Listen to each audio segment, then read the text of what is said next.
প্রতিবেশী দেশকে বলবো, আপনারা নিজের চরকায় তেল দেন, আপনারাও শান্তিতে থাকেন, আমাদেরকেও শান্তিতে থাকতে দেন। সব চেঞ্জ করা যায়, প্রতিবেশী চেঞ্জ করা যায় না। কিন্তু প্রতিবেশী হলে বন্ধুত্বপূর্ণ আচরণ করতে হয়। প্রতিবেশী যদি বন্ধু না হয়ে প্রভু হতে চায়, এরকম দানব প্রতিবেশী কেউ চায় না।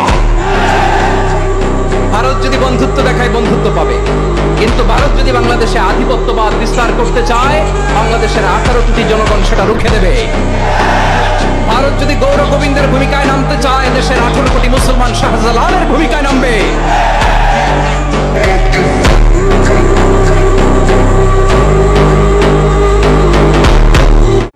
প্রতিবেশী দেশকে বলবো, আপনারা নিজের চরকায় তেল দেন, আপনারাও শান্তিতে থাকেন, আমাদেরকেও শান্তিতে থাকতে দেন। সব চেঞ্জ করা যায়, প্রতিবেশী চেঞ্জ করা যায় না। কিন্তু প্রতিবেশী হলে বন্ধুত্বপূর্ণ আচরণ করতে হয়। প্রতিবেশী যদি বন্ধু না হয়ে প্রভু হতে চায়, এরকম দানব প্রতিবেশী কেউ চায় না। ভারত যদি বন্ধুত্ব দেখায়, বন্ধুত্ব পাবে, কিন্তু ভারত যদি বাংলাদেশে আধিপত্যবাদ বিস্তার করতে চায়, বাংলাদেশের 18 কোটি জনগণ সেটা রুখে দেবে। ভারত যদি গৌর গোবিন্দের ভূমিকায় নামতে চায়, দেশের 18 কোটি মুসলমান শাহজালালের ভূমিকায় নামবে।